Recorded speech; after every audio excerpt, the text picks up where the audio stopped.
Yo, yo, yo, yo. I guess we're live again, guys. Boys and girls.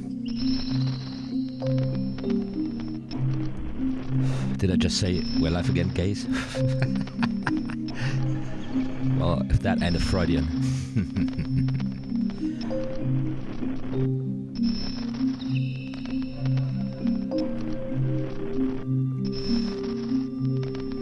Oh, I can't panic in here right now again because there's only one current viewer. Nobody coming in here. What's going on?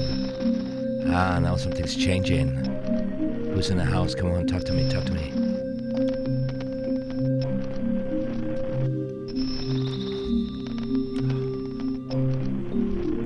Okay.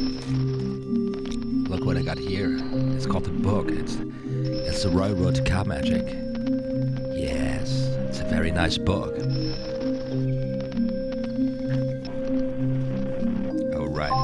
Glimpse, we already had that. That's right, that's where we go to today. Chapter 5, is it? Chapter 6. Chapter 7 already. The Palm. Alright. Let's get this thing started, shall we?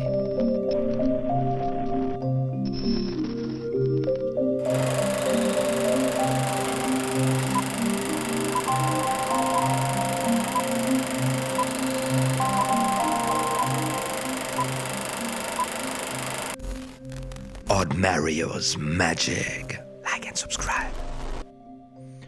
Alright everybody, hey there, how you doing? Welcome back to another Card Magic Live practice jam session here on my channel.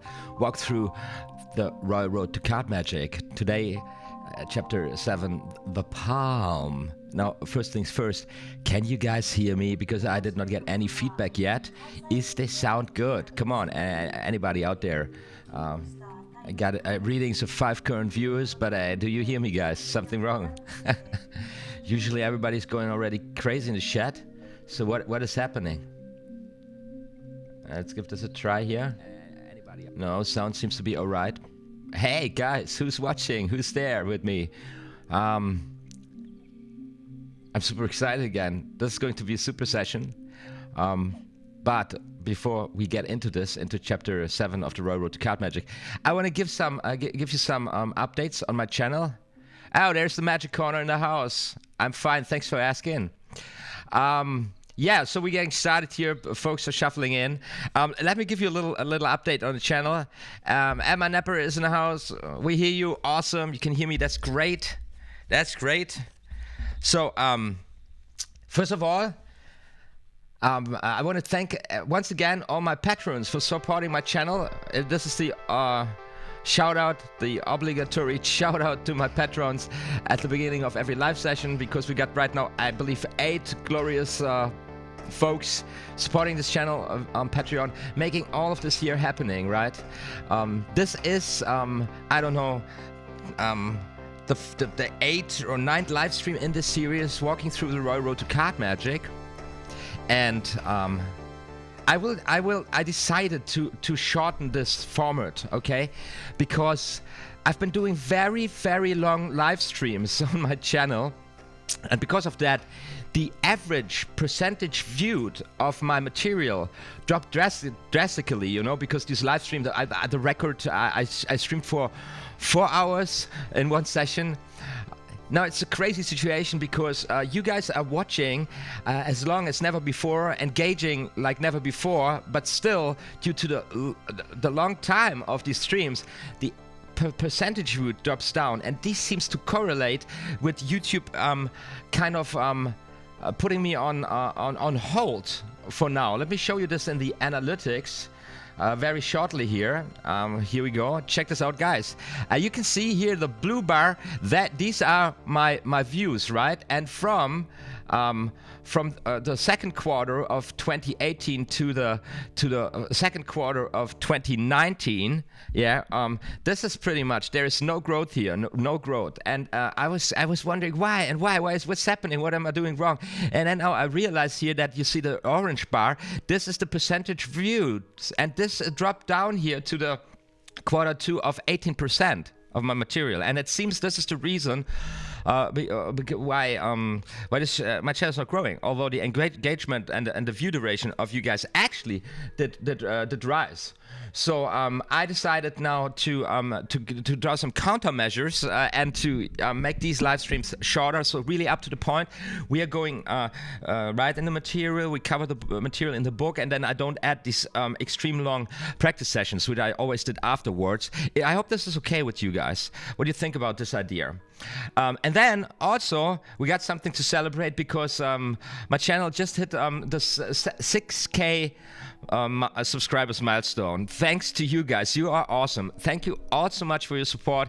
I'm really excited about that. This is really good progress, and I'm really happy. As you can see here, I'm currently with 6,005 subscribers on my channel, which you see here. And by the way, I've got a lot of material, kind of, if you just discover me right now, or if you're new to the show, by the way, you're warmly welcome. I've got a lot of material on my site, organized also in playlists. There are also performances, tutorials, from the beginner stuff to a little more advanced, and now we're doing this Royal Road to Card Magic walkthrough, right? And now I've got here this super soft piano music, and I stopped this, and we're going to the Synthi wave here of the royalty-free planet, which is an absolutely great source for royalty-free music. By the way, royalty-free music, my last live stream, although I've only been using royalty-free music, has been claimed several times. And yes, and the last dispute kind of, the last claim kind of really annoyed me, because the party claiming kind of seems to do this systematically, abusing the system, kind of taking royalty-free music, remixing it, and then kind of, you know, licensing it or claiming the music. So I disputed that, and it was a little bit annoying. Anyways, this is a little bit happening on YouTube here. So let's stay today with the royalty-free planet, the Synthwave playlist, which is just amazing, and I didn't get any claims on this material so far. Big shout out to these guys, they're helping me out a lot. Just get into this for a little bit, and then we are starting with the Royal Road to Card Magic. Is that something? Is that something you wanna do? Are you ready?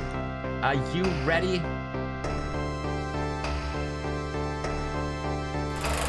And this is, oh man, I'm doing this always. Gotta figure out my, just the intro, right? So here we are.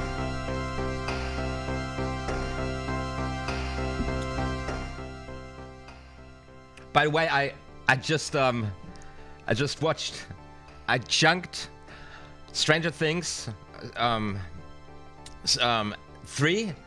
How you say, not series 3, the episode 3, no, not episode. What do you say in English? Staffel. All right. Season, yeah, I'm talking about season. Stranger Things season 3. I watched it in 2 nights. And enjoyed myself very much. Gave me a total 80s backflash. Just remembered me of my childhood. So great. Of course, it's a little bit overdosed 80s there. If you haven't seen it yet, I highly recommend it. Anyway, 80s synthwave, that's just my style. I like it very much. I hope you're good with the choice of music here for this live stream in the background. Yeah. Nairo Smith is also in the house. Hey, Nairo Smith, you're back. How you doing?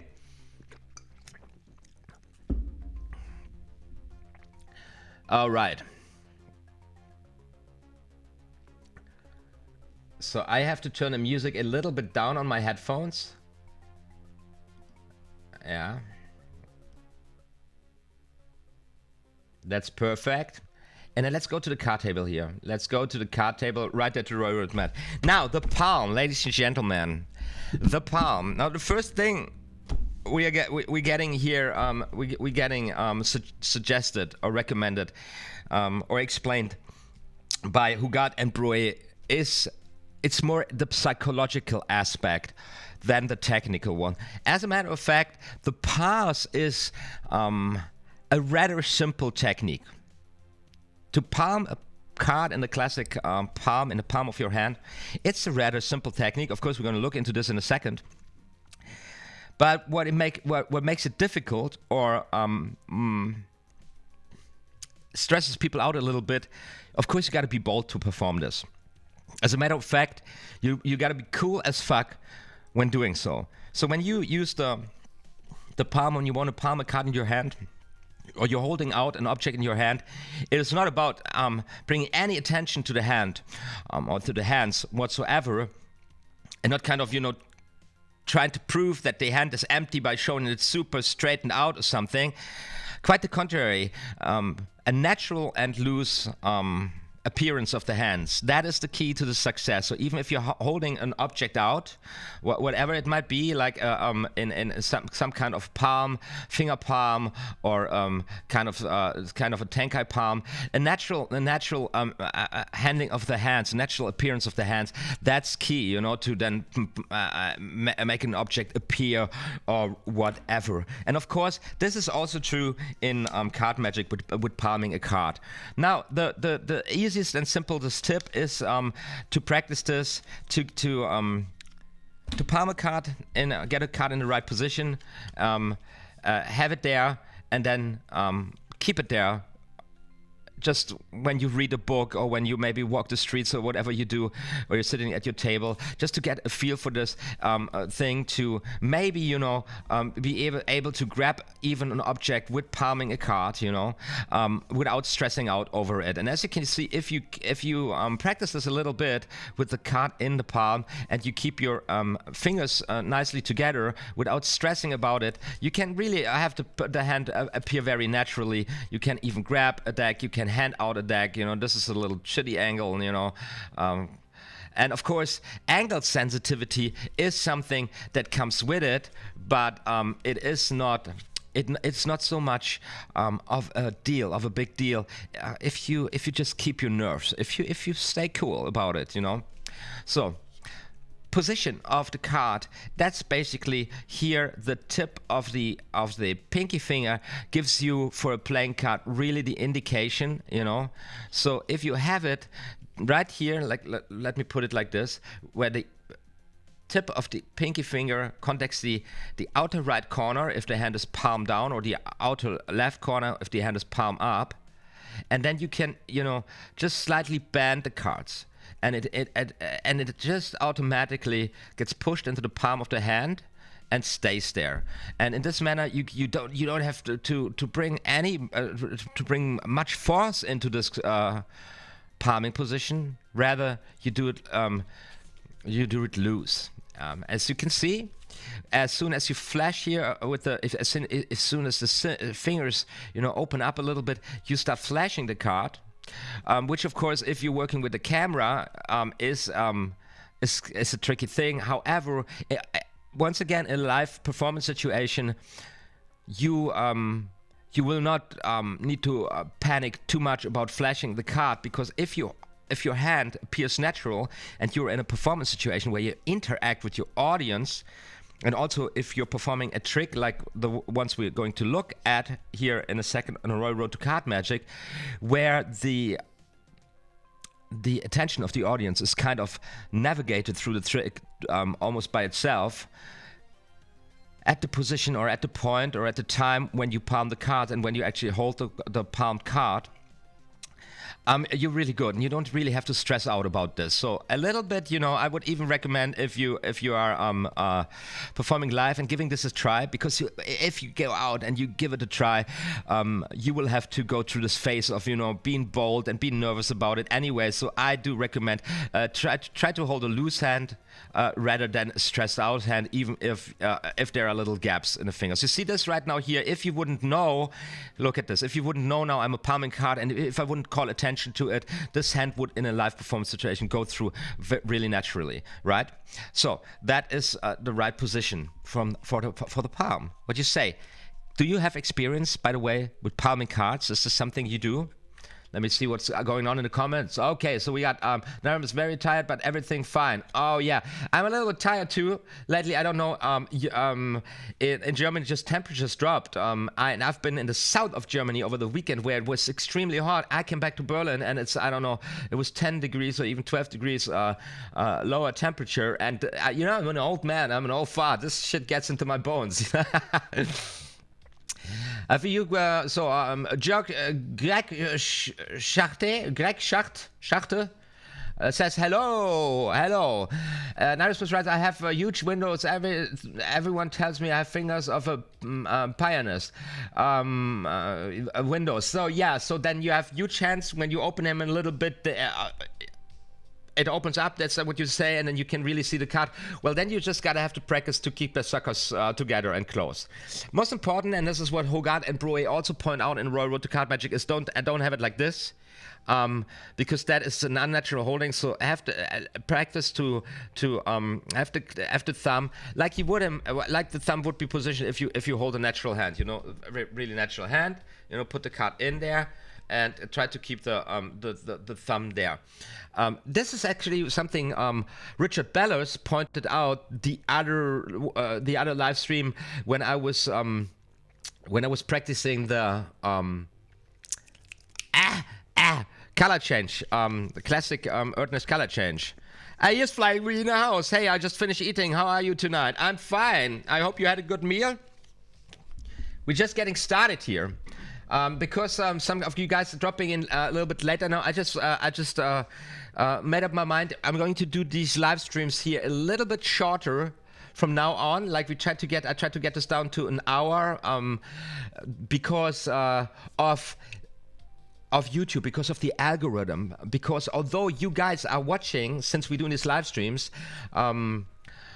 longer than ever on my channel, you're staying longer than ever on my channel, so the overall view duration did really rise, but still my channel didn't grow. It actually stopped growing since this year.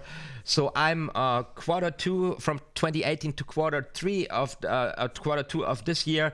Nothing happened. The growth rate just paused, and I tried to figure out what it was, and I realized it is because the overall the percentage viewed of my material dropped drastically because I'm doing these super long live streams. So now my videos are much longer, and although you guys spend more time practicing cards together here, still the average percentage would drop, and kind of the algorithm seems not to like it. So first countermeasurement to avoid this negative impact is to just shorten these live streams, which is not necessarily a bad thing, because this challenges me to be up to the point, and this might maybe even make a live stream like this, when it's uploaded after the live stream, more attractive to people who just happen to find it afterwards, you know.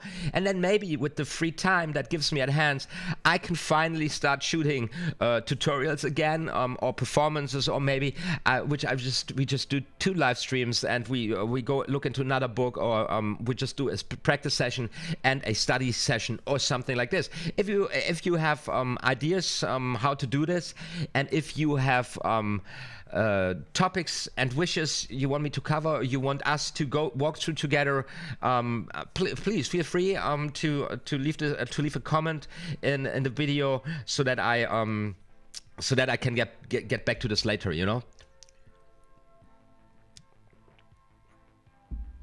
Yes, that's true, Nairo Smith. I need to do this, and I probably will do this. I have also the idea to do kind of a fast-paced tutorial series where I'm just going through all the material we covered here already, just highlighting the keynotes, very short videos. It's just a resource question. It's, you know, time is such a precious resource, and sometimes you know, it's not enough. But at least now I know what's going on, and then I can deal with it, you know. I'm still at work, working hard, lol, the magic corner. Like, seriously, your daytime job, or you mean in general working on magic, right? So, I turn the music a little bit up for you guys in the background. And then I go back to the card table. Currently 10 people watching. Everybody, welcome to the show, new to the show. I'm super hyped, I'm super pumped, I'm super excited. This is so much fun, getting to know each other and then actually, you know, really progressing. For me, this live series here, Walking Through Road to Card Magic, was also, until now, extremely, how to say, profitable, valuable. I've learned a lot, and yeah, this is just really a rich sauce. So now let's talk about the handling, about the actual handling of getting into the palm. And please, once again, note, this is something just like the past. This is something where you do not actually emphasize your hands or your actions with the cards, your handling of the cards while doing so. This is something you do in an offbeat. This is something you do when the spectators are occupied with something else going on. Either they are looking into another direction because you just handed them some cards to expect or to memorize a card, or you give them a little something to work with, and in this moment you usually palm the card. So what you really often see in a thing is where somebody has a card selected, pick a card, gets the card out, and then the magician says, please show everybody. Everybody takes a look at the card, and right there it happens, right? And then maybe you give the card, put it in there, have it shuffled, and then you can place a key card or something, or you say to the spectator, you know what, put the card just in here, right on top of the deck. You come, place your palm over it, shuffle, and you got your key card position. Something like this. This is how you can use a palm card even as a key card. We talked about this last week.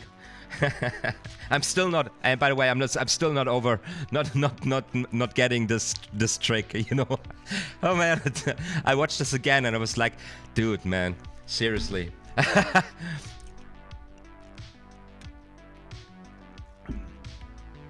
Yeah, this is a good plan. Suggesting maybe once a month a longer live stream on Twitch with Q&A or something. Yeah, why not? That's a really good idea. I think about it. So, you guys, some of you guys are working right now on their working place, as I get it. Listening to this kind of as a podcast, fair enough. I hope some of you have the chance to get a deck of card outs, walk through what I'm explaining here, also with a deck of cards, to make this quality time for you, or even just practicing whatever you are practicing right now, because that's just how it is. We have to practice a lot to get the skills down, because in order to perform them, we need to have them at our fingertips. All these micro movements, everything our hands are doing needs to be absolutely loose, casual, calm, and relaxed. There needs to be no stress and no attention onto the handling from our side. We as performers, we need to be able to totally to 100% focus on the pattern of the trick, on the design of the trick, and even more on the interaction with our audience, right? This is the key. This is the general premise. This is how it's done. This is how it's set up. This is how magic works. So don't you think just because you've learned a slide, you know how to do the pass or something, you're done there. This is actually when the real works actually begins. Okay, back to the card table with right now 14 folks viewing. So we got here now the single card palm, and we got a multiple card palm. Let's stay here with the single card palm for a second, and let me show you this in this manner here. So if you never palmed a card, give this a try. You hold the cards in a grip, which I like to call a magician's grip, right? Something like this here, which is basically a mechanic's grip. But since the mechanic's grip is very often used synonym with the dealer's grip, so this is also very often referred to as a mechanic's grip, which is a slight but very different, important difference, you know, having the cards here elevated, having this gap in the palm of the hand, right? Just hold the cards in this manner, push the top card a little forward so that it's out jogged here at the outer end, and then just place your pinky at the corner, and then you can lift it up like this. That's just all there is to it. Just lift it up like this, and naturally it falls into this position. of the palm. Now you can slide to the side and you got the card palmed. Now if you don't really get it in your in the palm, you can use your third finger, your second finger here, to push it in there, and then you take the overhand grip, and in the end you have the card in overhand grip. Here's the tip also who got embrouillé. Underline this. Do not immediately separate the hands, the pack from the hand. Hold it there for a second before you separate the hands like this, and just retract the palm card in your hand, but with a natural loose touch. You know, don't worry once again about flashing too much. Of course, if I do this now in a live performance, I wanna. With camera, I gotta take care. But in a live performance, if you take it down like this, people don't. Their attention is here because now they take the cards to shuffle the cards or whatever they do with the cards, right? And your hand is passive. It's just loose there, and you can hold it. Or like this. Look, find your way to hold your hand where it's natural for you, and this is absolutely innocent, right? So, of course. This kind of a long way to push it forward, and you don't do this with both hands. And the Royal Road to Card Magic suggests to do this with the thumb, like in this motion. That's the motion they suggest, right? And now you come with your right hand, take the card away, keep it there, separate it. This would be the motion. One more time, put it forward, come, palm it, right there. Once again, this is something you do in offbeat. This is something you don't do when people are looking at your hands, right? So they look up, and while they're looking up, you get it in this position when they're looking down again, and now they can look down, no problem, and then you hand them the cards. That's it. From a layman's point of view,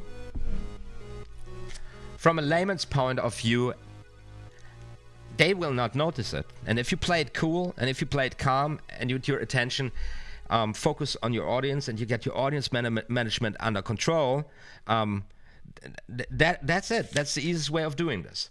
Now, of course, you can pimp up your right.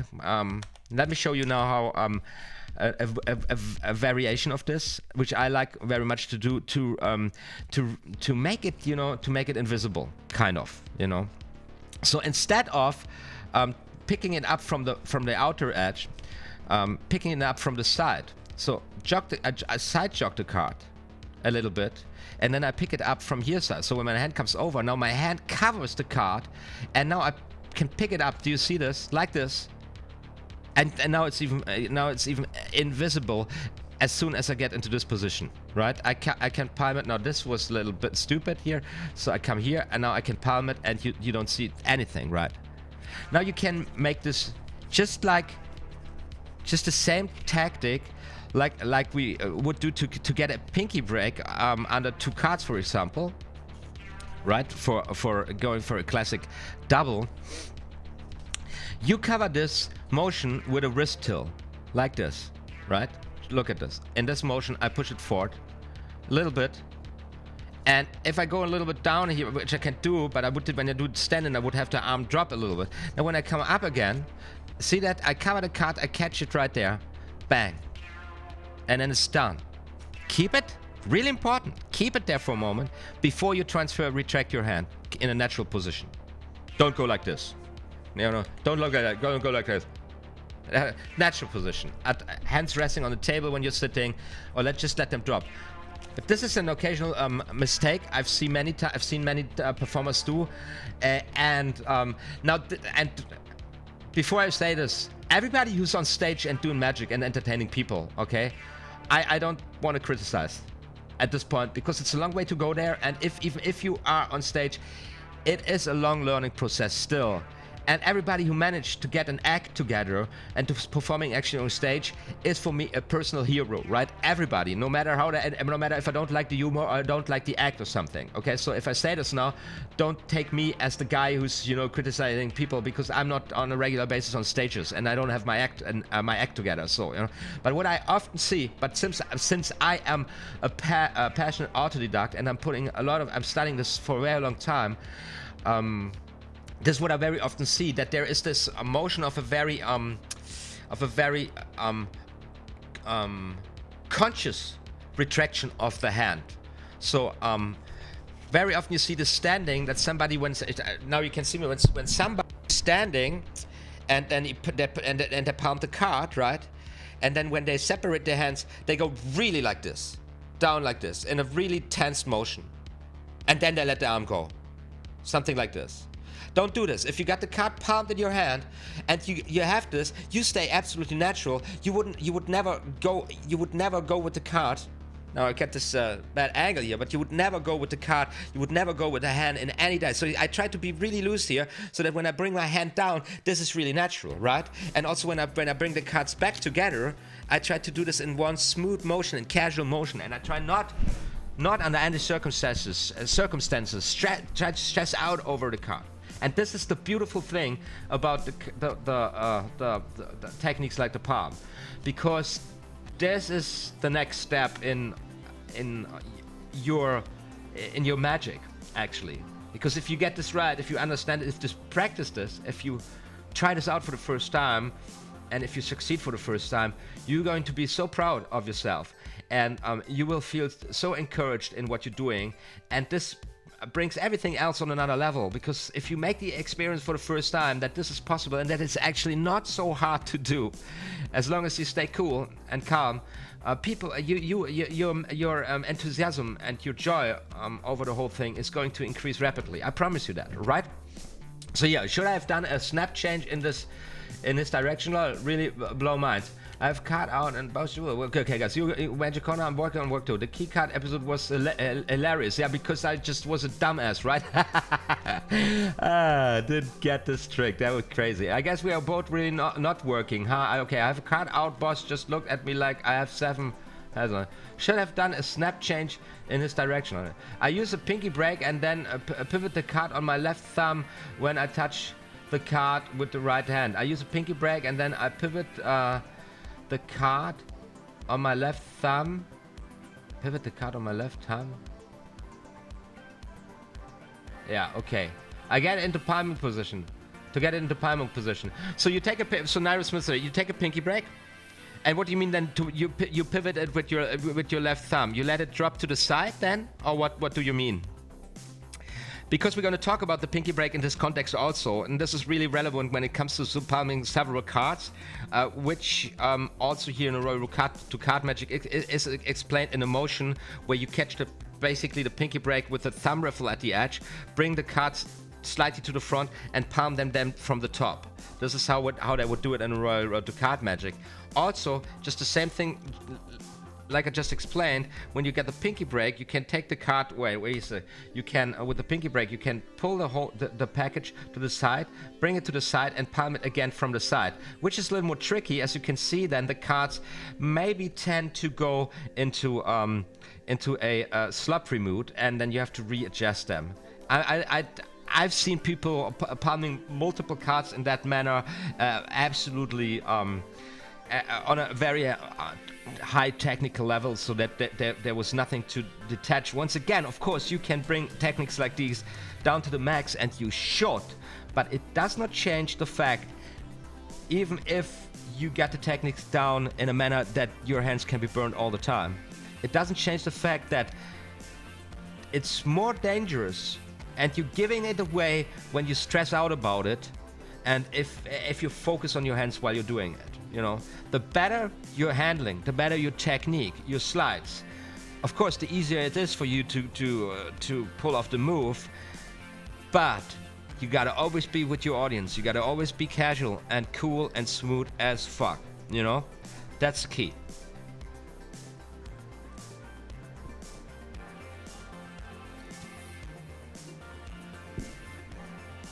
Yeah, pivot the card so that it fits in there. Okay, so you can also then use the thumb to go down there, Naira Smith, if I'm reading you. Let me show you this here one more time, because this is such a nice technique. Just like catching a break. Wrist kill, push the card over and now, and then there's no hurry when you come. There's no little bit of timing you gotta go so that you don't see it. You come, and then you get the card just like that. Isn't that a cool technique? I love it so much. Now, I probably I guess this is out there somewhere. You will find it in some literature, probably in the expert card technique. I don't know where I got this from. Somehow, this is one of these things I figured out myself. I was wondering how do I do this for my needs. And of course, if you look at the road to card magic and you come from the top, why wouldn't you also come from the side, right? And then with a little wrist tilt, this covers it, makes it absolutely cool.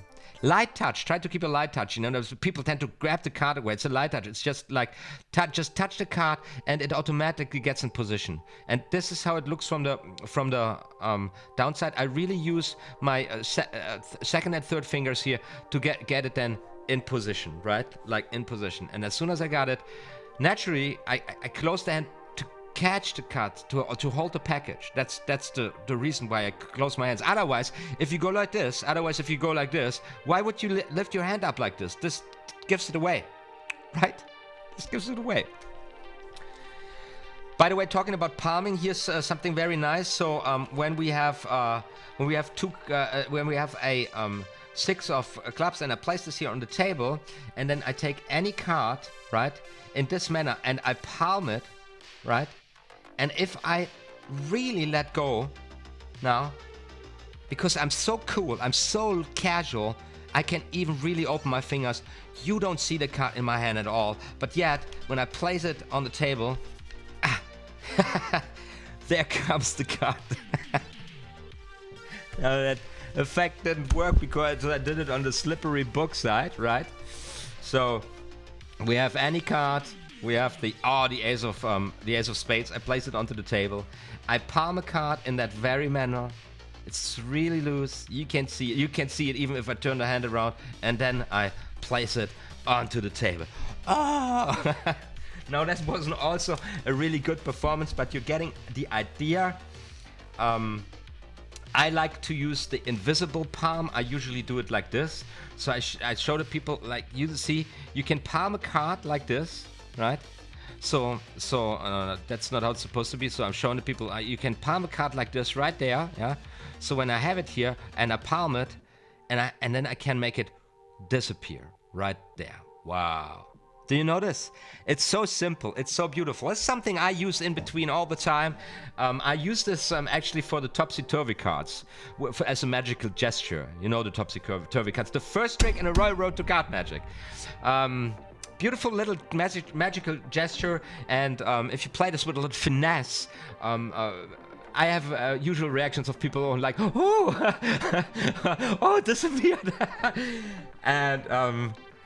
And it's one of these things. This is very easy to track back. You don't fool. You only fool complete idiots with that. But anybody just embraces the illusion of the card actually disappearing.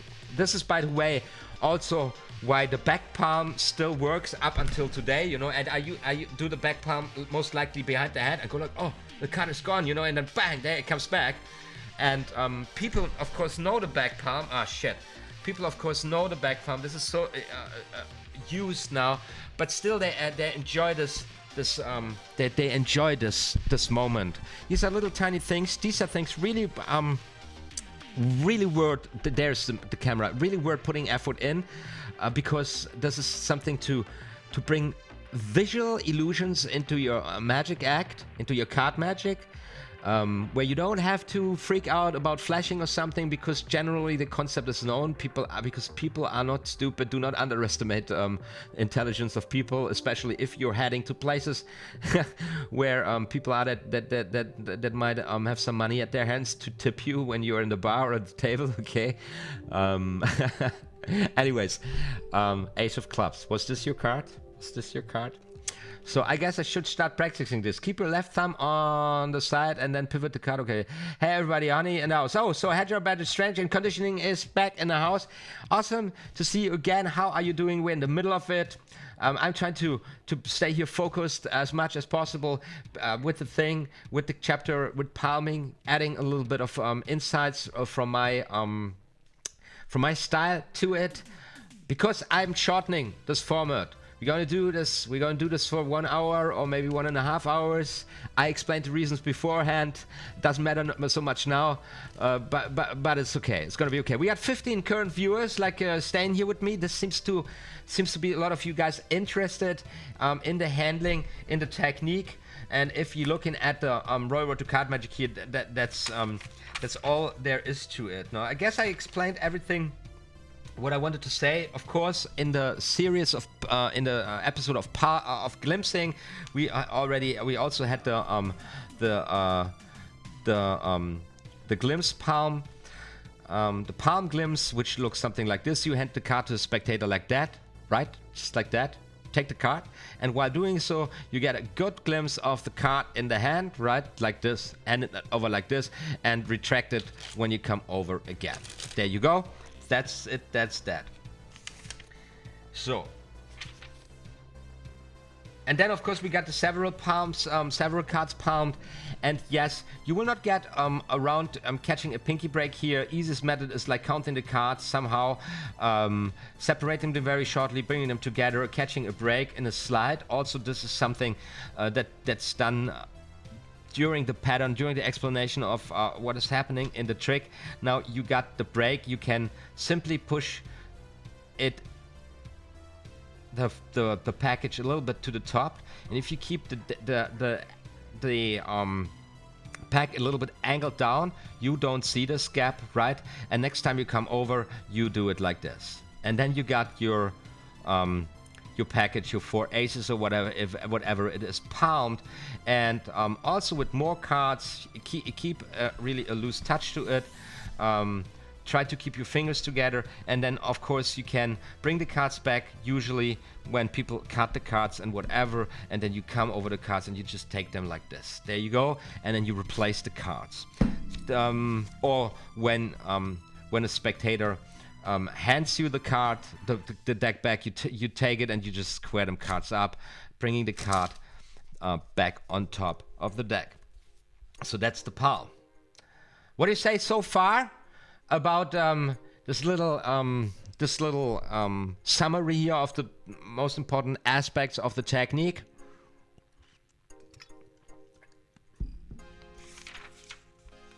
Now let's have that sink in, and let's go to the first trick in this chapter, which has nothing to do with palming at all.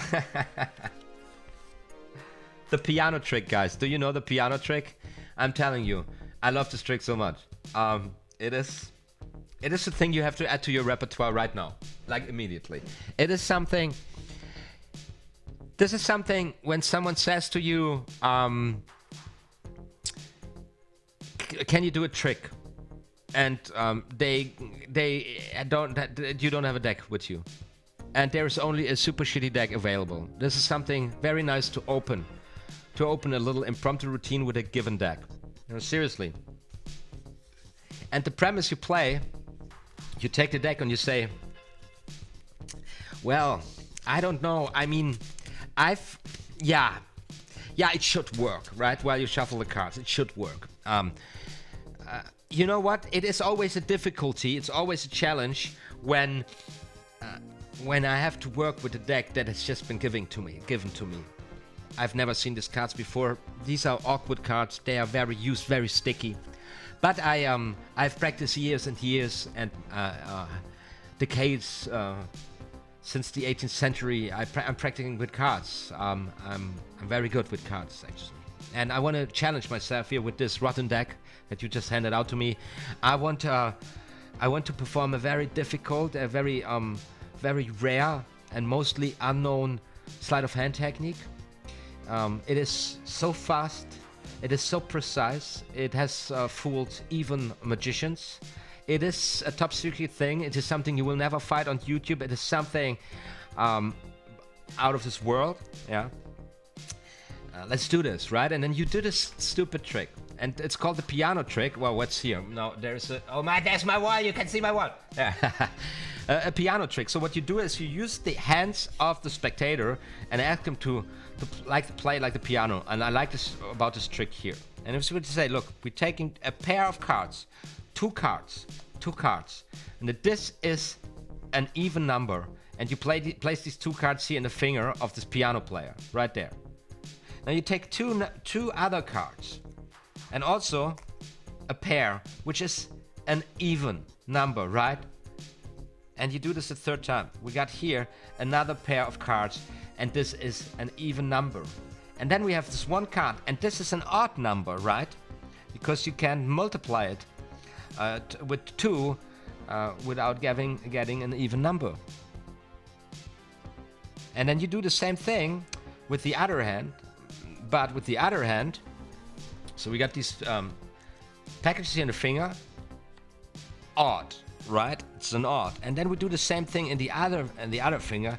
We take in the other hand we take the pairs, and they are all even. And then at the end of the whole thing, and these are really only 2 cards here, and there we take a pair too. So this sucker is all even, right? So we got the pairs here and in the fingers. And now you have this, you have your spectator in this position. Now I'm telling you, if you pull this off, if you do this with an audience, with people at the bar, wherever, in a party, people do enjoy this shit like crazy. They are like, it's gonna be a mess, and it doesn't matter because the value of the cards doesn't matter, and even if they're lost, it doesn't really matter. People become very playful, can be very playful. Now what you do is, now you take from one hand a pair, 2 pairs, says like this is even, right? You take from the other hand a 2 pair, say this is even pair. Ask a spectator which next package of the evens you want me to take. This one very well, like even, right? Take this one here very well, even. Somebody else's preference here, this one or this one, okay. Also even, right? Take this one even, and take these 2 even. And now I take the uneven. There's 1 single card. Now, wherever I position it yet, now this pile becomes uneven, right? This is simple math, simple logic, okay?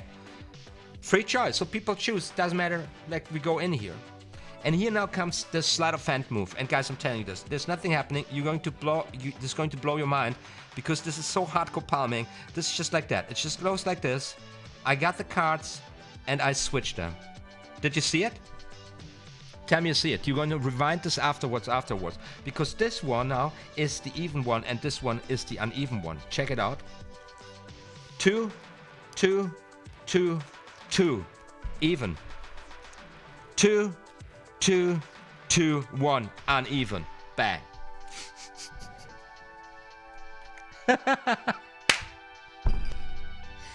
Tell you, man. People will be like, what the fuck? And this is this beauty about this, is this one moment of them actually considering that there was this strange sleight of hand move going on that they just couldn't see. And that is a beautiful moment. And some people kind of get it, and then they were like, ah, clever, mother, clever. And they're gonna have a hell of a time. Now they have a premise here. You created a. That's what I love about this trick. You created a playful situation. You actually pointed out or explained the range of what could be happening with the cards, and then you fooled them, probably very much likely. And you also created this beautiful situation with the hands like a piano. All right. So very nice, very gentle by Hugat and Brouet, giving us this trick here. And I believe this is the last trick in this chapter. Because, of course, if you're a novice of the art and you start palming, there is quite a way to get this to performing, right? You have to overcome your stage fright, you have to overcome your magician's guild, you have to practice the slide, and you might, at this point, kind of, stay at home rather than going out and giving it a try, right? And here, you got this thing. Take this into your repertoire, and whenever you lose your nerves or whenever you think like, you know what, I just want to practice a little bit of performing, do that thing. People really enjoy this. It is a beautiful trick. It is something like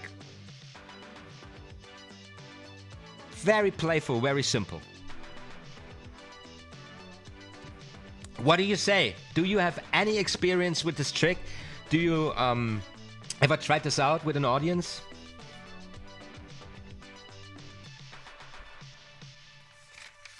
As I proceed already,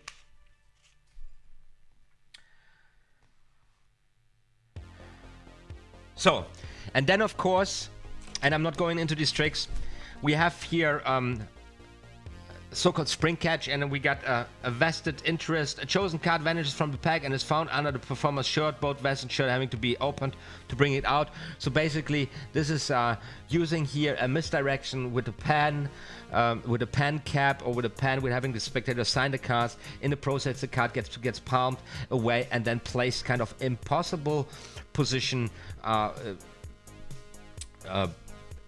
under your vest. So this is here men's clothing. So we have a jacket or a vest and a shirt and an undershirt and stuff. And this trick kind of basically introduces you to the whole concept of misdirection, with, you know, trying to find a pen or something, and then at the time where you take something out, you position something. Here you position the card underneath your vest or something.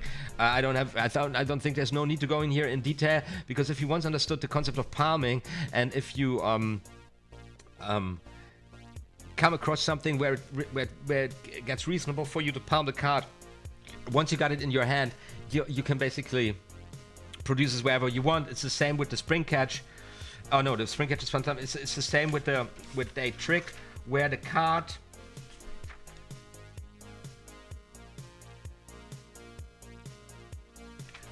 is then where the performer sits on the card, or has been sitting. That's the illusion, on the card during the whole performance. So how is this called? Do it and fail a card. That's the good luck card trick, right? Basically. Now I'm going to take a look at the good luck card trick here at a moment, because this is a good choice of getting an understanding how to use the palm card, but it also is a very beautiful example how powerful it gets and how useful it is if you combine different techniques or different principles of the art form in order to create the effect. And if I'm not mistaken, that the card here is then positioned at the 16th position in your hand.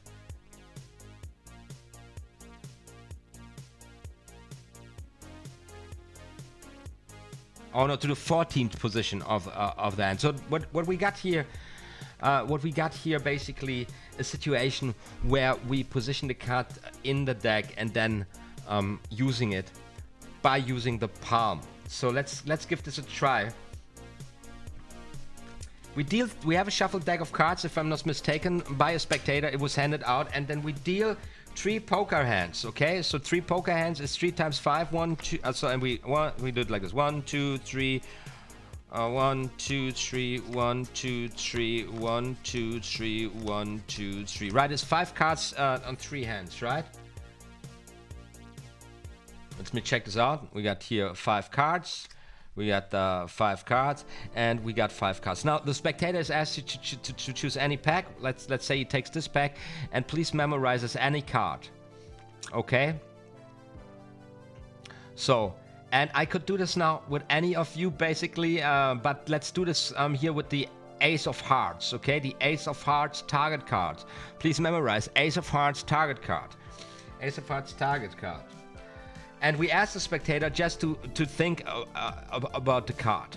And a free choice of package, free choice of card in the package, which has been dealt by a spectator, which has been shuffled by a spectator, and now he just chooses with his mind. He decides the Ace of Hearts, but he doesn't tell the magician. So we take this pack, we drop it on the other cards, and we take the other package and drop them on there.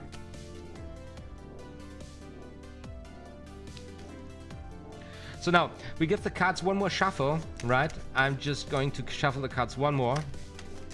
Of course, this is a false shuffle, keeping the top stock in position.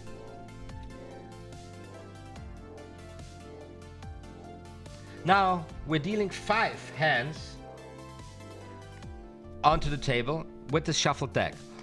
Oh.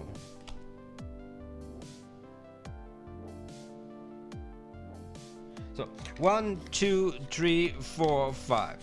2, 3, 4, 3, 4, 5.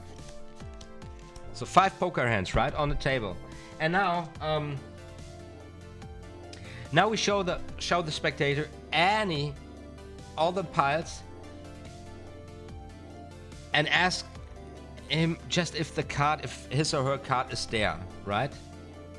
Okay. Now the card is here, and the spectator says the card is in this pile. Now, funny enough, and this is the thing about this, no matter what card the spectator did choose, the selection will always be at the center of one of these piles. Okay? That's the key.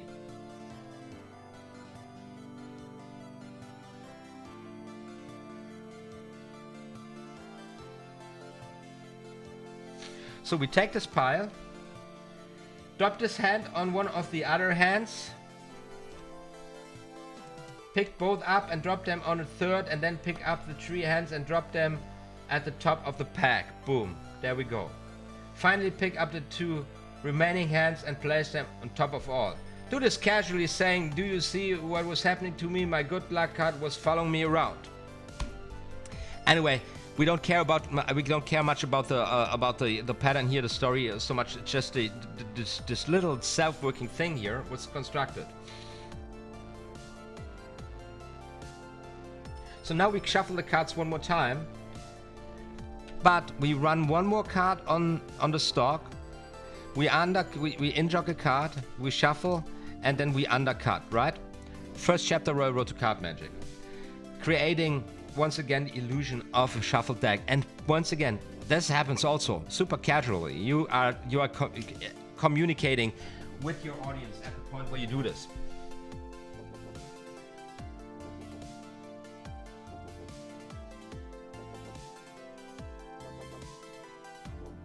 So now we have the spectator's card, position 14. 1, 2, 3, 4, 5, 6, 7, 8, 9, 10, 11, 12, 13, 14. Spectator's card, right? This is what we've done there. Now this is just a little example. I like this so much. This is a very neat way to get a card in a position. Now you got the card from the 14th position, and if you are creative, this knowledge will enable you to create some effects with it, to do some magic with it, right?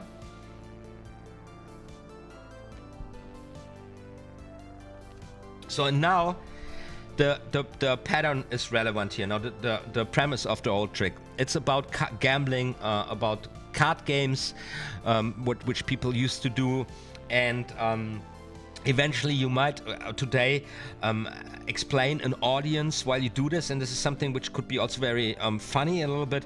A poker hand is always 5 hands in the good old, I don't know, Texas Hold'em, or even I'm not a card, I don't know much about card games themselves so much. Rummy here is now the premise is here that it's about a rummy session with the lucky card, and they gave him 13 cards, and the lucky card supposed to be there. So he deals down 1, 2, 3, 4, 5, 6, 7, 8, 9, 10, 11, 12, 13, right? Yeah.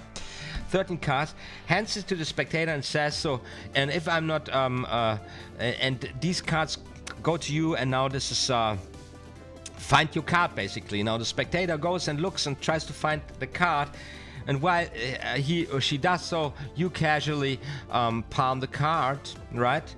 Place the deck on the table, and then just rearrange your seating position. Of course, you got to find the right timing where you do this. You have to go through this pattern here, but that's just the mechanics. That's what you got to do. In a natural manner, adjust your chair by seizing the edge. The assisting spectator announced that his card is not among those you dealt him. Amazing, you exclaim. It's happened again. Tell me what was the name of the card. Would you? So the lucky card, he didn't find them and said, what card was it? And the other one said, I told you that's my lucky card. You know, whatever game I play, it's a 6-all with me. As a matter of fact, I've been sitting on it all day long. Now you get up, you know, and then there is, look on the little, look, there's the card. There's the card on my little pulsar where I'm sitting. Boom. Magic, 8 of hearts. Ooh, ooh, ooh. So just an example. So what is happening here, we use this basically self-working routine to position the card 14 from the top, and then we hand out the cards, and while the spectator looks at them and everybody looks at them, where's the 8 of hearts, you palm it and you put it on under your seat. Easy peasy. Now let's combine this with something we did in the other trick. Let's say we have a spectator select a card like this. You have a spectator sign the card, and now you could bring it 14 to the top with just a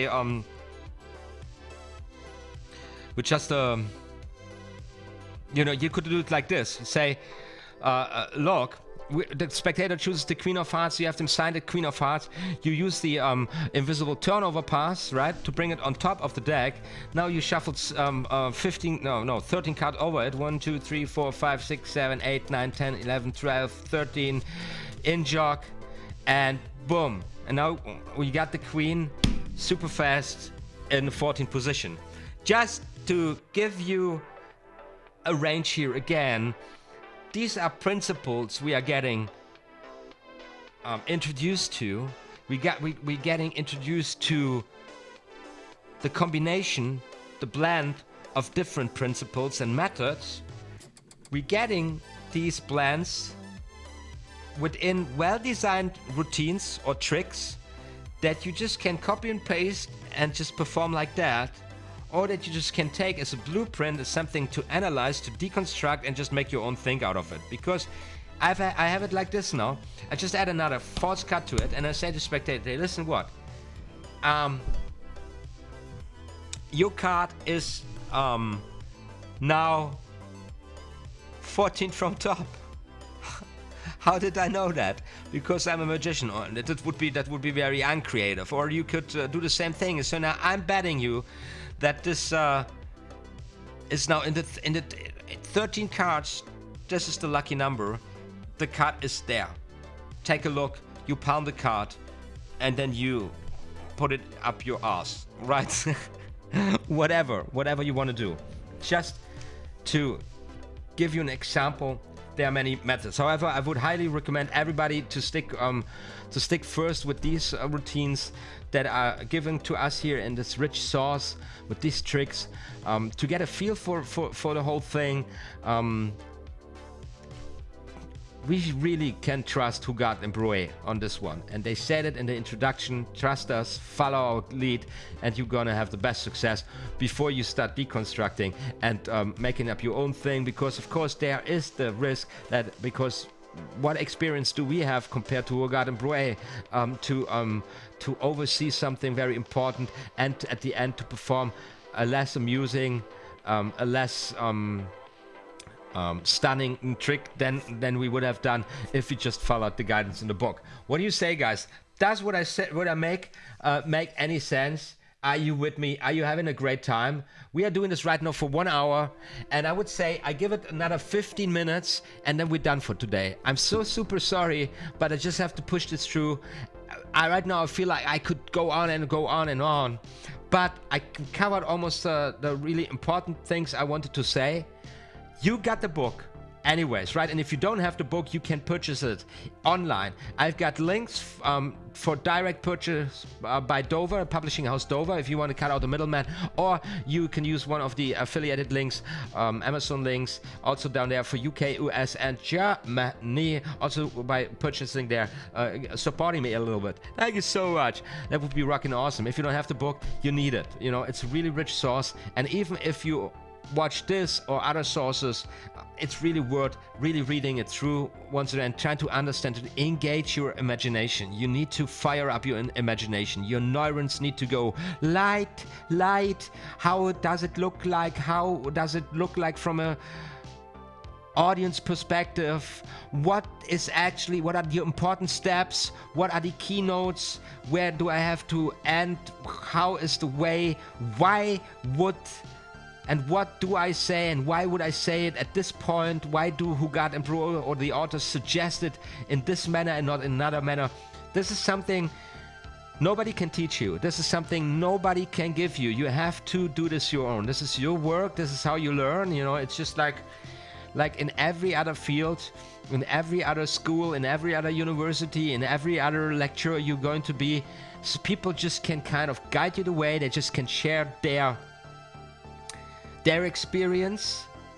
They can give you hints and tips. They can motivate you. They can help you avoid mistakes. They can humble you down. They can also discipline you. But they cannot do the work for you. You gotta do it your own, you know. You gotta read that. You gotta go through it. You gotta get a vision for what you're doing. So,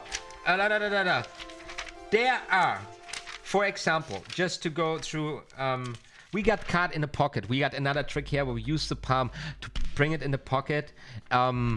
Also, there are many variations of this effect. It is very beautiful one when you end up with a palm card. Usually when you have the card palmed, you go in your hand and say, look, it's in, here's there, look, this is how you bring it out. Very nice effect with the palm card.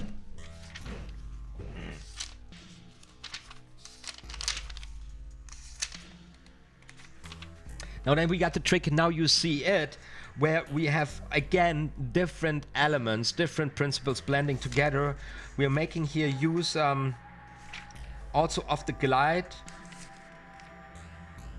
and the glimpse. So we start by glimpsing the card and then walking through this pattern here, and then at one point when it comes to the presentation, we are making use of the glide. So we got here palming, gliding, glimpsing all together in one great trick, which I highly recommend. Going through here also, I can start this now. Will this take me another half an hour or something? But it doesn't really matter. So grab that card. Good luck. What's the grab back card?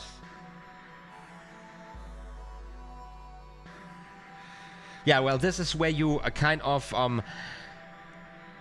have the spectator randomly pulling out cards out of your pocket, and the last card, and you pulling out cards too, so alternating with the audience member, and the last card that's going to be pulled out of the pocket, that is the spectator's card.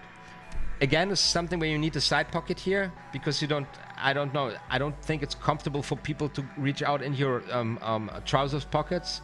So this is something where you need to require to have, or you do this in a bag, but I guess it works best with a side pocket of a vest, you know, or a jacket. And then we have this absolutely beautiful trick. Do it and fail, where you play a game again with your audience, where you kind of rearrange the card like in a patience, and they all end up then, when you deal them out, all suits on one place, and then you have a spectator do this, and then you play the game. If you follow this routine, if you follow this pattern, it will be like this. However, just only if I allow you to, with the power of my magic, right? And of course, you're using here the palm. This is a self-working, this is a mathematical principle, which if you put 2 cards or 4 cards in there, creates the complete opposite of what you expect. So if you have it with, I don't know, 27 cards, and it turns out into perfect order. If you have it with 31 or 32 cards, it turns out into complete chaos. And what you do is you just add cards or take cards away using the palm with this trick. So here is another use case for the palm. And by the way, this is then a use case where you need to, if I remember correctly, palm 4 cards. If you hold, 4 cards, once again, you have them at the pack like this. You very casually grab here. Wait a second. There you go. Close your hand. So for table back, probably this would work best. Yeah, something like this looks most natural. Or something like this. Anyways, got 4 cards here, palmed. You bring them back. Have the spectator do the same thing with the package, and the whole thing doesn't work anymore. And now here's the thing: you have this again, this beautiful interaction, and I like it. It's such a nice idea of playing a game with your spectators, and you kind of teach them a magic trick. You teach them this crazy self-working thing that if you arrange the cards in this and that manner, and if you follow this and this, this is how the cards end up, and people are excited about it. Usually they don't know something like this. This is kind of teaching a self-working card trick to them, but then you level them up, and they like it. They feel very positive about it. It's something very positive. You can do this very powerful, but then it's not that easy at all, because actually it's my magical powers that make it happen. And then people go like, what? And I prove it to you. The next time, do it again. Just do it once again. This time, I do not support you with my magical powers. And the person does the same thing, the same routine, and it doesn't work. And if you play this in a group, then people will stand around and they go like, what? Shit. And then and if it doesn't work, people start discussing, what the fuck? She does it the same thing. It's just exactly the same thing. How can it not work? And then you just take the cards again and do this really casually, and people are so engaged with each other. It's like, do it again. This time it works again, because I allow you. And then do the same thing and it works again, and people just can figure out why it's not working. It's beautiful. You can perform 30 minutes with this shit. Really, easy peasy. Time passes by. You do this one thing. You just use the palm. Adding subtracting cards from it in a very wild chaotic atmosphere where it's really easy to hide in plain sight. And it's a very, very beautiful trick. Highly recommend you guys looking into this. Yes. So that's it for chapter 7.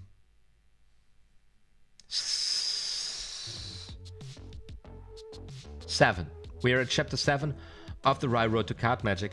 The palm. Guys, I have now been rushing through a little bit. Get used to it. Need to get used to this now thing. I haven't been looking in the comments so much, which I do right now. Let's see what's going on. Hey everybody, Honey is in the house. Honey Badger Strange, playing we all good. Hey Honey, doing well here too, thanks. No decks, then I open up a new. I already a great trick. Last week I bought Card Manipulations from Hugard for less than $10. Also very good book.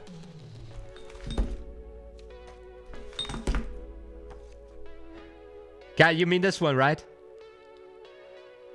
Crazy Challenges in the house. How it's going? Well, it's going well. Yes, it's a very nice book too. Yeah,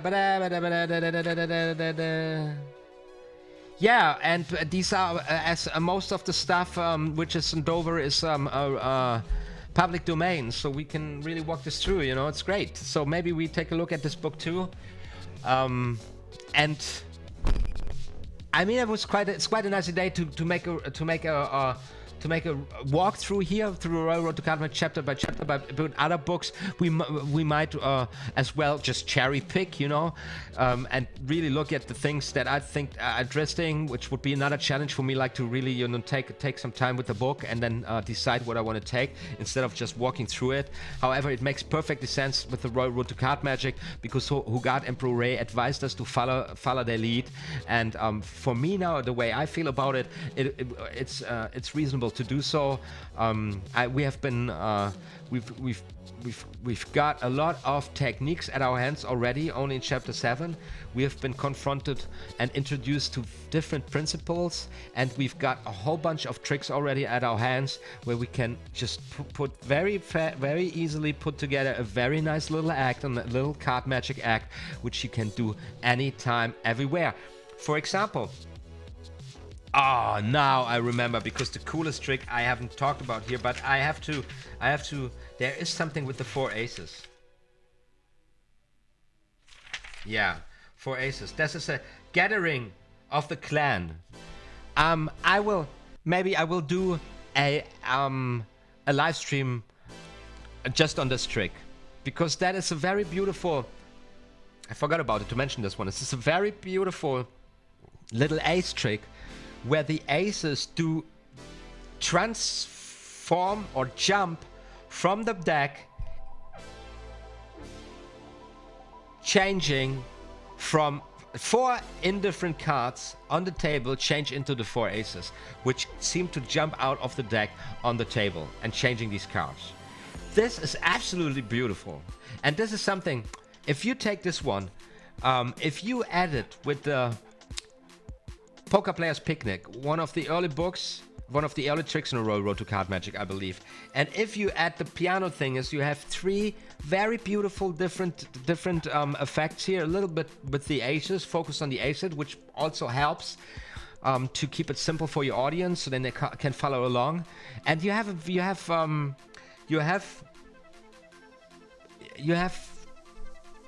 25 to 30 minutes. You performing great magic, and then you have another 25 to 30 minutes, or 25 even to 40 minutes playing with your audience with this one trick. Just with these tricks. We say Poker Players Picnics, we're gathering the clan, the piano trick, and then the not the good luck card,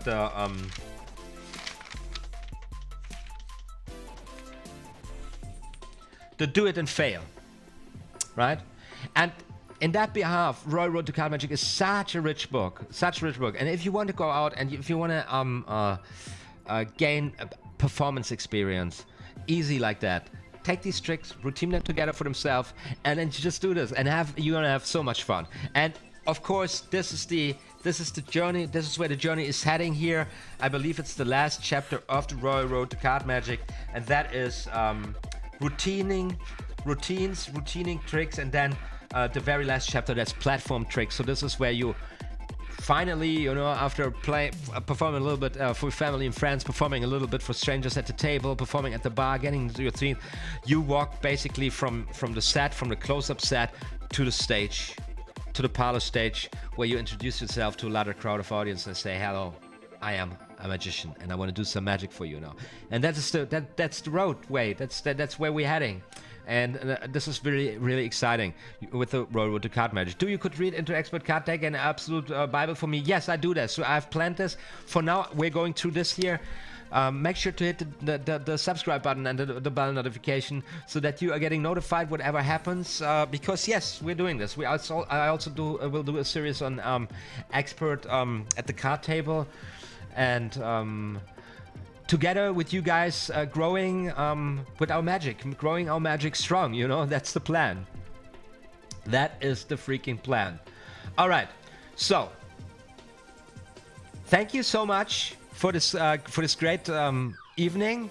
I hope it's not feels too weird for you guys that I'm doing this so short now, but I just have to react on what's happening with the algorithm. I try to fix this. We will maybe I will find the time to do then really longer sessions for the hardcore guys of you who want it. Maybe I will even double the amount, and then we're doing 2 live streams a week or something. But that's just how it goes down here again. One more time, also, let me give myself a little shout out for my Patreon. This is my Patreon page. There is a welcome to my Patreon video where I talk a little bit about my take on magic, which I also describe here via text. You can see I've got 8 Patreons who bring together 33 rocks for now, making everything here happening. You don't need to make a financial contribution to use Patreon. There you can also follow content creators on Patreon, where you maybe get notifications there or something. This is pretty cool. Yes, I'd love to I would really, really appreciate it if you at least give it a consideration supporting my work here via Patreon. You can also do yourself a favor and support me by downloading this epic web browser I'm using here all the time. This baby is called Brave, and it comes with an inbuilt ad blocker. This little line here, and you can see here on the Patreon side there are 13 elements blocked. If I go to a random YouTube site here. This is my own channel where I'm talking right now. Also, I got 19 elements blocked. Anyway, it's going up. We got 21 elements now. Sometimes this this FireWire, inbuilt FireWire blocks hundreds of spyware bots and stuff. It's crazy. And also there is this little diamond icon here, and as you can see, royalty-free planet is also verified on Brave, which means if I go to my reward settings, you will see that they are getting right now 100% of $5.94, 20 basic attention token, which I decided to contribute through the system to my favorite content creators. So if I keep just watching Royalty Free Planet, this 20 BAT goes directly to them, which is absolutely amazing system. Now, this browser is for free. Download it with a link in the info box. If you test it for 30 days, I get $5 BAT, which go into this crypto wallet there, browser crypto wallet, and I use this money to distribute it to support my favorite content creators here now, mainly awesome artists who provide all of us with royalty-free music, which is really, really precious. Yeah, that's that. That's that. Now, you know, also my last stream has been claimed several times. I fought back with the claims. I just pushed remove music or track or claimant track or match.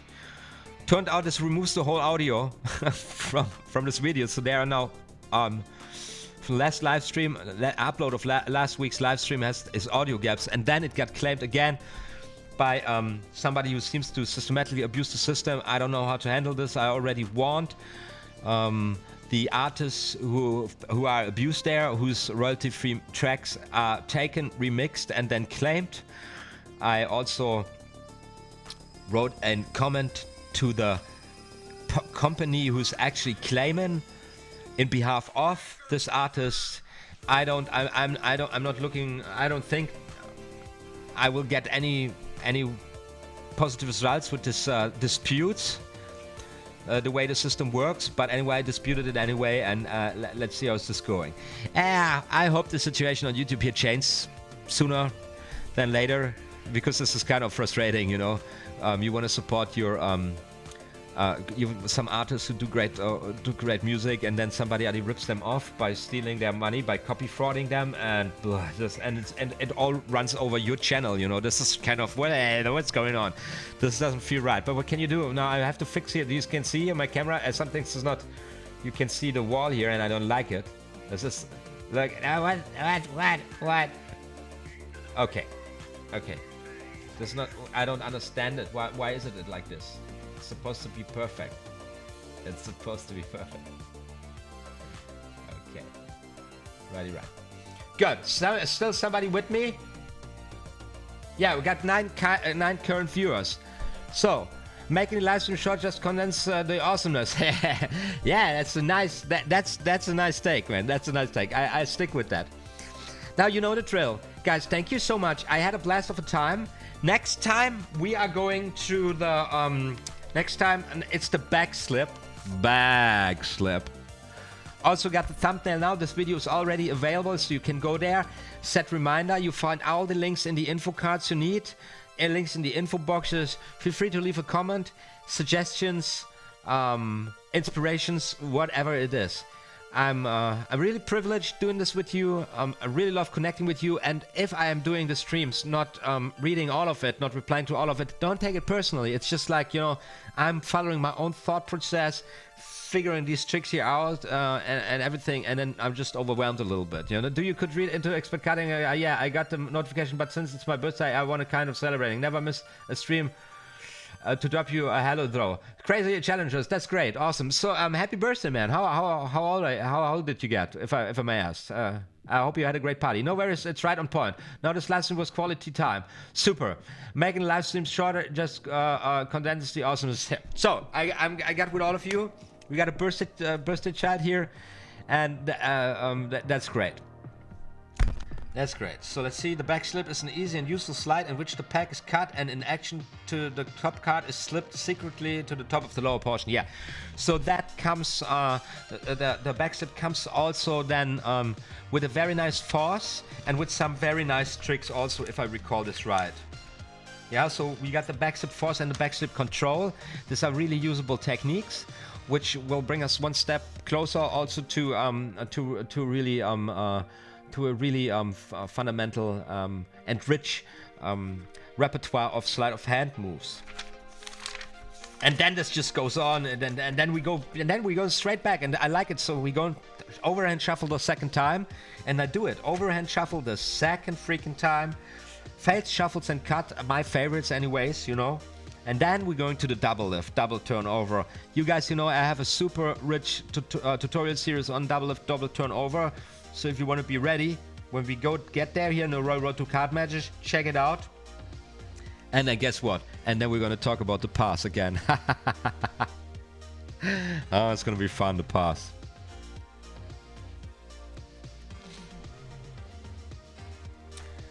Awesome. So guys, just let one thing. I believe Nairosmith, right? It's you. We had this last week. I had a little fallout. I just lost my shit, and I went all bananas over politics, which made Nairosmith kind of, you know, leave the table pretty rapidly. I was like totally shocked. Flying V was also very shocked. So I wrote you a private message via Patreon, which why did they take private messages away from us on YouTube, you know? It's crazy. Anyway, so I did it on Patreon, and he replied very kindly, and he just said, you know, no worries, man, you can do with your channel whatever you want, but the world is so crazy, and I'm coming from a really political involved family, and I just, you know, Magic is my safe place. Magic is where I get away from all the crazy of the world, and I just don't want to have things mixed up, you know. And I was like, that is so true. It's the same for me, guys. It's really the same. Magic's something to calm me down, to fix all the confusion in my head, and to get me away from the madness of the world, you know, and to find some peace in this in these times of worries. So why would I ruin this for everybody, you know? On the other hand, you know, talking a little bit of politics, of course, is legitimate, and of course we can't completely ignore everything around us, which would be crazy, because we need to be up to date. We need to know what's going on. We need to be able to connect with the people, because after all, we're going out there performing for them, interacting with them, and then we can't be like kind of aliens come from another planet who don't know who the current president of the United States is, or, you know, what are the topics everybody is just, you know, dealing with. So that this is just a thought which came there to me afterwards. Anyways, I really enjoy getting in touch with you and also getting to know you a little bit better. Yeah, this card magic. Let's keep this channel, let's keep this community focused on card magic, on getting better, and let's have everybody welcome. I really don't care about your political ideas. I don't care about your religious beliefs. I don't care about your habits, if you're black or white, thick or thin, young or old, male or female, or in between. I don't really care, as long as you come with respect, as long as you come with human decency, kindness, and if you're engaged and curious about the art form, you're very welcome here, you know. And of course, everybody who's, you know, hating on the world, who got any troubles with behaving in a socially acceptable manner. I didn't have any problems so far yet. Actually, I'm really wondering what's wrong with you guys, because you're so polite with each other. You're so helping and how you say, sharing, ermutigend, aufmunternd.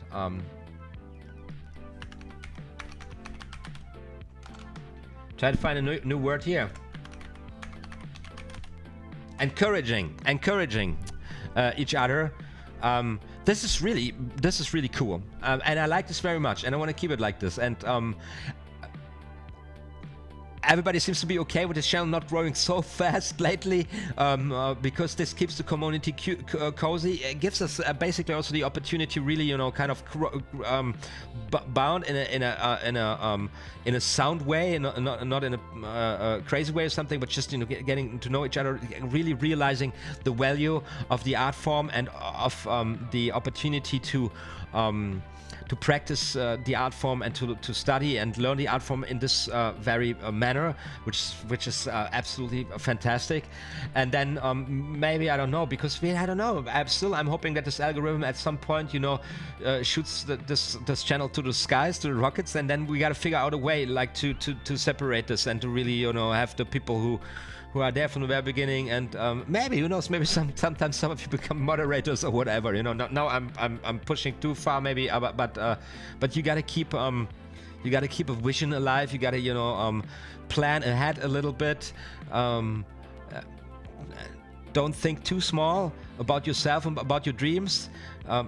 Go big sometimes, but of course then it's a step-by-step procedure, just like what we're doing with here, the Road to Card Magic, chapter by chapter. It's step-by-step. It's permanent reputation, consistency, and and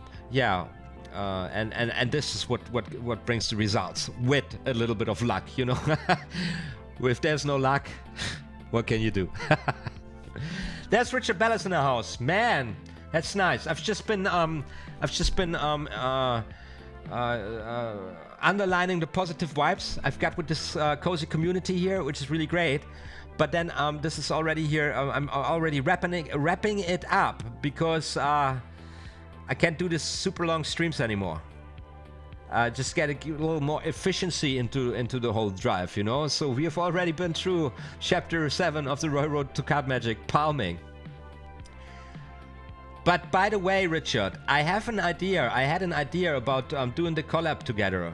What about doing a kind of a meetup, a live stream meetup, and not so maybe we meet via Google Hangouts or some other video chat software, and then we stream that. You stream it on your channel, I stream it on my channel. This was the idea. Think about it. If you want to do it, I'm open. So Nairo Smith is leaving. Let's see what's going on in the chat. My goodness. Crazy Chinese happy birthday. Crazy Chinese happy birthday. K-Style Wets right truth bomb. If you're so woke that you just have to hit them with another truth bomb. Good for your well said. Let the cards bring us together. Yes. Digging into card manipulation. Have a nice evening. Nairo Smith, have a nice evening. Thank you so much for tuning in. Okay, Richard, if you're generally open, then I will figure out the technical thing, because I don't know how to use Google Hangouts.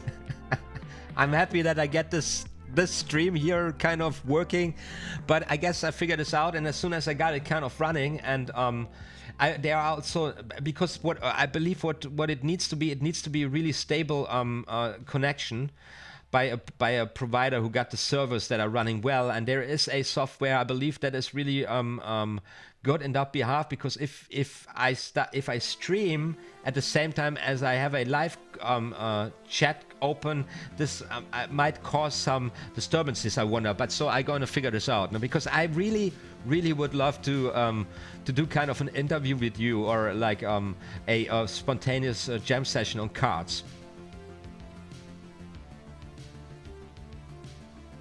Awesome. So you're looking into it too. This is great. Awesome. So we got this got this settled.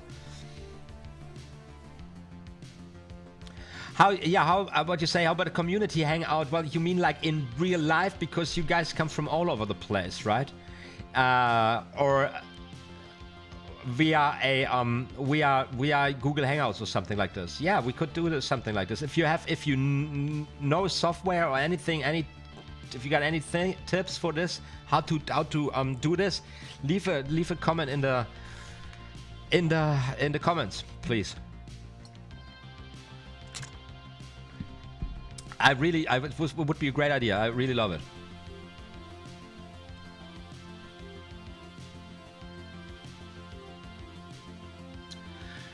So now we're 1 hour and 30 minutes. Nico aus Chile is coming in. Saludos to Chile. Nico, I'm just tuning out here, a little late.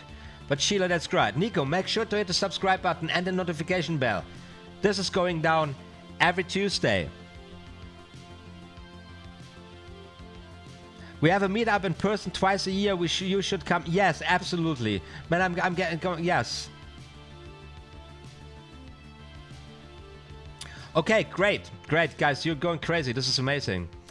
Just let me know about it. It's like, and then the community just became self-aware and just took off on their own. Don't leave me alone on YouTube.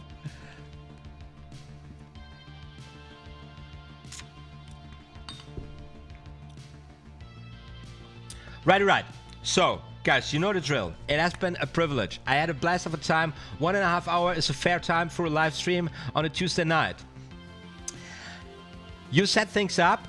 You can, I don't know, can you, well, how do you contact each other? Do you do this over Patreon? Can you write there emails, or do you write this in the comments of this video? Or will you set it up for next week, and then you will inform everybody, Nairo Smith, how you're gonna do this? How this is gonna go down? How this is gonna go down? Yeah, Discord. I've just discovered Discord. I'm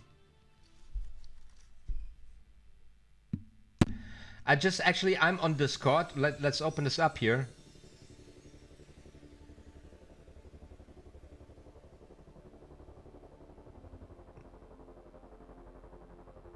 You're very welcome.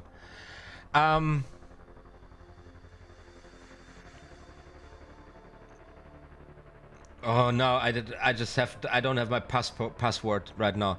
But I'm on Discord as OTHMARIUS. Maybe do I have to open a channel up there, or does it happen automatically? I just looked into this very briefly. I would say let's do Discord. This works for me very well.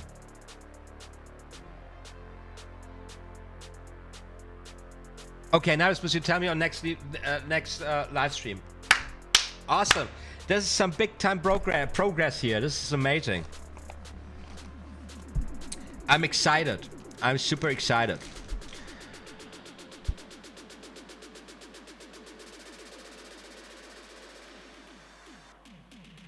Patreon. Now I mean, does this post something? Yeah. This works, right? The community tab. You can every Patreon just can post something on a community tab. Let's give this a try. Let's check this out. Let's figure out how this works. So, here's Patreon community. There's nothing happening there, guys. What's wrong with you? Can you please just do something? So make your first post. Okay, text. Oh man, with videos. I did not know you can use Patreon like this. Post title.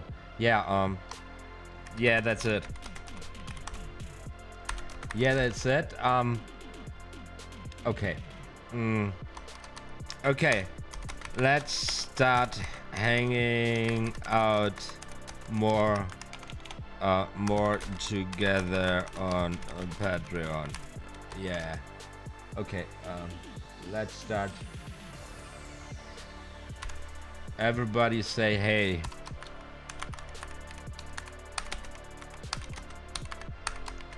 Okay. So, and I tag it with friends. Friends. Doesn't matter. Magic. Cards. Hangout. Okay. Okay. Publish now. Now this is how it looks. I published this now. I wrote something here. I publish it now on Patreon for the first time. Can everybody publish something there, or is it just for Patrons? I don't know this even, man. I have to. And you know what? Okay, that's what I wrote. I wrote like, okay, let's start hanging out more together on Patreon. Everybody says, hey. Okay, Good.